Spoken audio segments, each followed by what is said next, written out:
किसी को माफ कर देना या उसे एज इट इज स्वीकार कर लेना, इन दोनों में सबसे ज्यादा अच्छा क्या है? आप देखिएगा, आप किसी भी रिश्ते में हर्ट हुए हैं, बहुत ज्यादा हर्ट हुए हैं, तो परिस्थितियां यही मांगती हैं कि आप उस व्यक्ति को माफ कर दीजिए अगर आप उस रिश्ते को बहुत अच्छा चाहते हैं। हम भी यही सोचते हैं कि चलो ठीक है, माफ कर देते हैं, लेकिन उस व्यक्ति को अगर उस तरीके से स्वीकार करेंगे तो क्या होगा? देखिए, दोनों बातें अलग अलग हैं, लेकिन इसमें से बेहतर आपका चयन क्या है ये आप पर निर्भर करता है। कोई भी बात, कोई भी चीज क्या है, कितना है और कैसे करना है, ये सब चीजें आपकी परिस्थिति पर ही निर्भर करता है।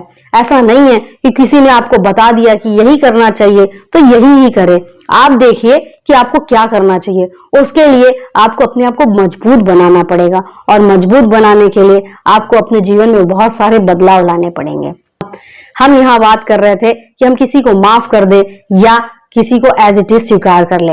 देखिए, जो हमारा ओपिनियन है, जो हमारा विचार है, वो यही है कि किसी को माफ कर देने पर ठीक है, हम माफ कर देते हैं, लेकिन वो व्यक्ति फिर वही गलती करेगा तो दोबारा हम उसे फिर माफ कर देंगे, फिर वो तीसरी बार फिर वही गलती करता है तो तीसरी बार हमें माफ करने में बहुत सारी दिक्कतें होने लगती है कि ये व्यक्ति बार बार यही चीज कर रहे हैं और हम उन्हें माफ कैसे करते जा रहे हैं। अब नहीं हो पाता है, एक से ज्यादा बार वही चीजें हम कितनी बार माफ करें? हमारे मन में ऐसे सारे विचार आते हैं, लेकिन अगर आपने उस व्यक्ति को उस तरीके से ही स्वीकार कर लिया है, ये समझ लिया है कि इस व्यक्ति की यही आदत ही है, ये इसी तरह ही करेंगे जिससे मैं हर्ट होंगी, आपने उस व्यक्ति को वैसे ही स्वीकार कर लिया है, तो आपको बार बार माफी करने का लगता है कि हम माफ नहीं कर पाएंगे, वो नहीं परिस्थिति आपके सामने आएगी और आप आसानी से उस सिचुएशन से बाहर निकल पाएंगे।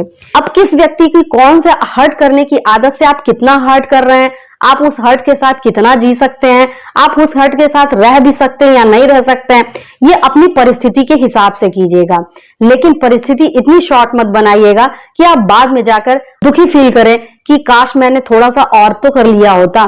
इसीलिए अपने आप को मजबूत बनाइए और फिर सारे डिसीजन लीजिए कि आपको कितना माफ करना है, कितना नहीं माफ करना है, आपको किस व्यक्ति को किस स्वरूप में कितना स्वीकार करना है और कितना नहीं स्वीकार करना है। अपनी स्ट्रेंथ बढ़ाइए, अपने आप को अंदर से मजबूत कीजिए। आइए, खुद खुश रहते हैं, दूसरों को भी खुशियां देते हैं, खुद आगे बढ़ते हैं, दूसरों को भी आगे बढ़ाते हैं। Thank you so much.